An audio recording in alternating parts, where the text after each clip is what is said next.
All right, so this is probably the last that I'm going to touch on this Ezekiel Elliott thing. I mean, unless any new information comes out. In my last series on the Ezekiel Elliott issue, I happened to bring up Rob Gronkowski, and interestingly enough, TMZ went on to find footage of Rob Gronkowski. Uh, I won't say harassing a woman, but having fun with a woman at a open venue at a club. So now you're going to see how First Take tries to clean up their accusations of Ezekiel Elliott, particularly this idiot Stephen A. Smith. All the hoops that he's going to jump through to try to excuse Gronkowski's behavior and continue to lambaste Ezekiel Elliott, because he already started a narrative, so he has to keep it going. He can't say that he was wrong. So let's see how they cover this issue. Rightfully so. All right, let's get into it here. So Rob Gronkowski gets a bit of a pass here on his behavior, being dismissed as Gronk being Gronk, but he might be facing a little off-season scrutiny of his own.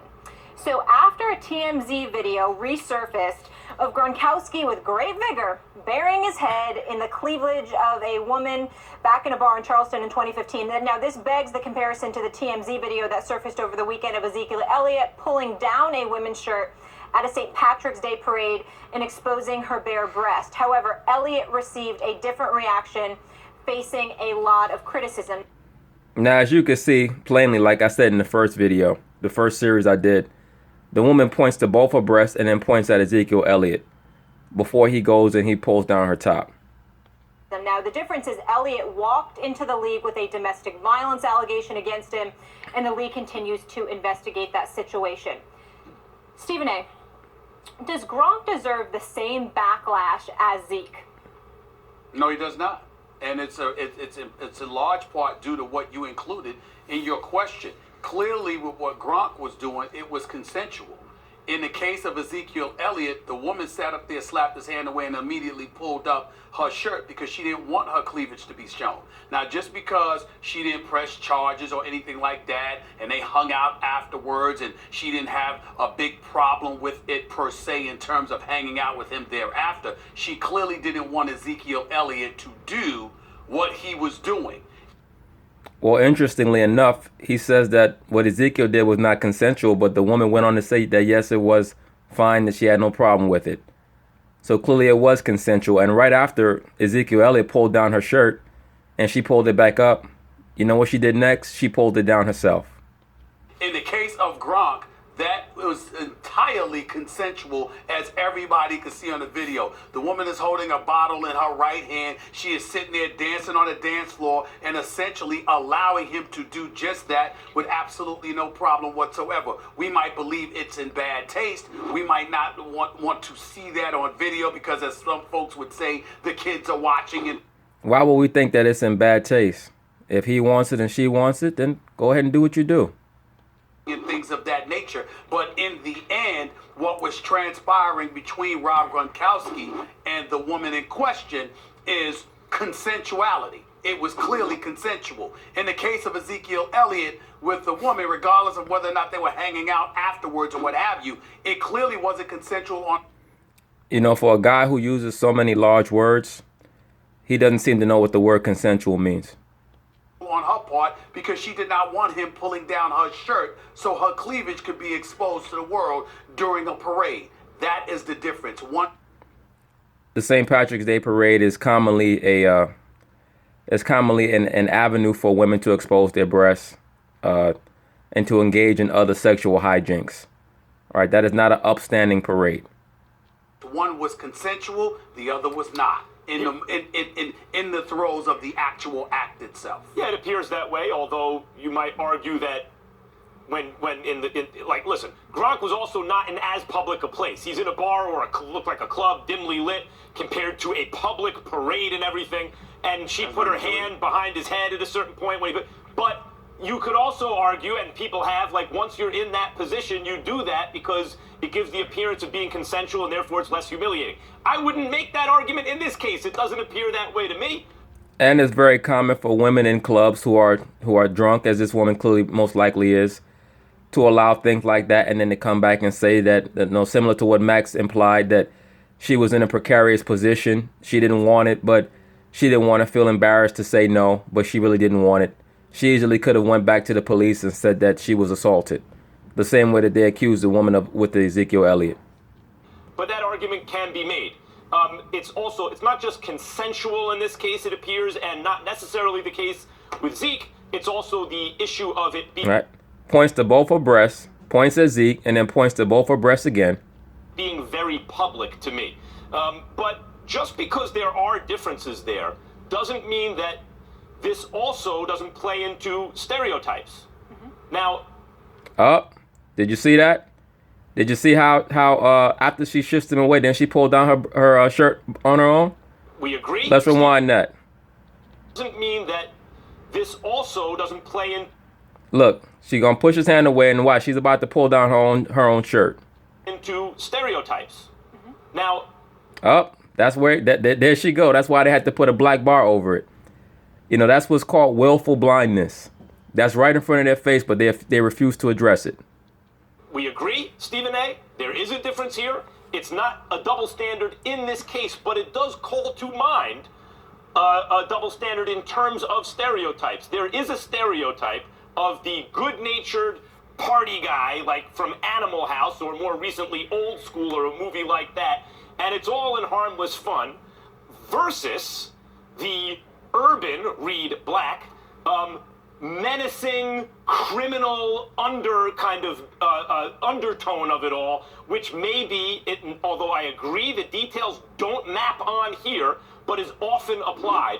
And therefore, because Gronk fits the first stereotype, and Zeke is kind of, I wouldn't say being pigeonholed into the second stereotype.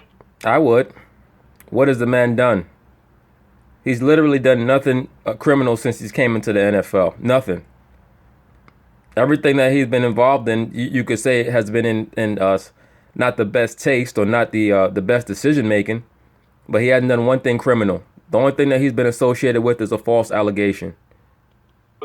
But it is called to mind, juxtaposed to Gronk. I think that issue is there. Doesn't apply in this case, given the details, but it does call it to mind. The fact about Ezekiel Elliott is his the ongoing investigation. And that's the big difference too, right? The biggest difference is Ezekiel Elliott, there's an ongoing investigation into possibly criminal behavior, and there is nothing like that for Gronk. And he said an ongoing investigation. That's a little misleading. It's an ongoing investigation by the NFL. There was an investigation made by the police department that was dropped because there was no evidence. As a matter of fact, all the evidence found was to the contrary, that the woman was lying and that she was attempting to sully his name to lower his draft stock because she was frustrated that she saw that she was going to be in his rearview mirror very soon. All right. There was, like I said in the first series, there were even text messages exchanged where she said that she was going to try to hurt his career or expose maybe some of the aspects of his character or persona that he might not want to come out. And she was going to do what she had to do to hurt his career because she was frustrated that he was going to leave her behind. All right. So there's no merit to any of these investigations. And then what Ezekiel Elliott does publicly calls to mind the ongoing investigation. We can also say that ongoing investigation has been, 7-8 months now? Shouldn't they have found something by now? Doesn't it seem a bit unfair to Ezekiel Elliott that it's being dragged out in that way? Well, and considering the woman, and I came out as you did and as Molly did yesterday saying, look, you're lucky, Ezekiel Elliott's lucky that the woman came out and said, no, it was consensual, because had she not said that, he'd be in real hot water right. No, he would not be in real hot water right now. What he'd be another man who's the recipient of a false accusation. All right. Anybody can make an accusation about anything. You can walk down the street, and if you're mentally unstable enough, you can accuse somebody of trying to rape you, rob you, or kill you. That doesn't mean that those accusations will stick. That's why you have the modes of law and justice and and jurisprudence that we have here in this country, that at least allegedly. All right. Anybody can say anything. Just because somebody makes an accusation does not put you in hot water. So that's erroneous. Right now, given the fact that we said that, the fact is she did come out and say that it was consensual after the fact. She did. Exactly. But, you know, Stephen A. Smith has to persist in his narrative. All right. He's a storyteller. Once again, that's the reason why the media is more and more distrusted in America and overall. The fact of the matter is this, Max. Now, you know, Stephen A. has nothing really to say to rebut that because he had a long pause and now he had to say the fact of the matter. Now he has to gather his BS. I am a black man who is fully aware of the Now, didn't I say previously that whenever Stephen A. Smith knows that he has nothing valid to say, he leads off by saying that he's a black man? of the stereotypes that exist and how African Americans African American men can be portrayed. This is not applicable in that situation. We're talking about the comparisons between these two things specifically. Everybody and their grandmother knows that, you know, stereotypes as it pertains to black men have existed for decades, if not centuries. We get that. I appreciate you articulating that point. Nobody's debating that. As it pertains to specifically juxtaposing the Gronk situation with Ezekiel Elliott situation, even if that were Ezekiel Elliott in Gronk's position, the way that woman was interacting with Rob Gronkowski, had that been Ezekiel Elliott or any other black athlete, we would deem it the same compared to what Ezekiel Elliott was caught doing during the St. Patrick's Day parade. Let me ask you this, though, Stephen A. That is a fact because the video is there to see it. You can see consensual. Yep. You can see consent with Gronk. I don't see consent at all. All I see is a 6'6", 270-pound dude bearing down on a female with a bottle in her hand. One can make the case that had he been so-called black, that one would say that she was being attacked and in a prone position, unable to defend herself. Right? If you want to stretch the fabric of reality, we can do it any way you want to do it.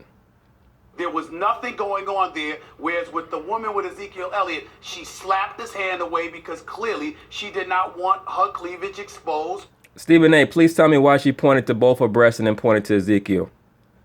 All right. Either Stephen A. is woefully missing out on those aspects of the video, or he's losing his vision. To the masses. Right. That's all there is to it. Agreed. But let's say that was Ezekiel Elliott doing exactly what Gronk did after, but all the other facts were true. In other words, Stephen A., please tell me why she knocked his hand away allegedly because she was against what he was doing, but then pulled down her own dress and showed her own breasts. There was an ongoing investigation of Ezekiel Elliott. There were things like he's going to a legal weed distributor and posing outside for a picture. Like, all those things happened, and then we saw the video of him behaving exactly as Gronk just did. We may have a different reaction. None of that has anything to do with the price of tea in China. Who gives a damn? Even if the man was accused of domestic violence, which is totally unfounded, none of the subsequent incidents that Max names has anything to do with validating that original accusation. So what? Because he was in a weed dispensary and he allegedly pulled down a woman's shirt at St. Patrick's Day, that proves that he beats on women? You see how the media works? These people are idiots, man. Now we're about to see Stephen A. Smith go into simp mode 100 again, as Molly makes him look silly once again. Gronkowski and a consenting adult were doing what they were doing. The woman with the video with Ezekiel Elliott clearly was not consenting. Consent on one hand, non-consent on another. That we don't know for sure whether she was consenting or not. Because Stephen A. How we don't know that? Let her talk so she could tell you with your feminine ass. The first part of the video, she's gesturing to her chest. She's pointing to him. Thank you. Right? And that could potentially You gotta be kidding me, Molly. Let me finish, Stephen A. She's pointing to her chest and she's pointing to him.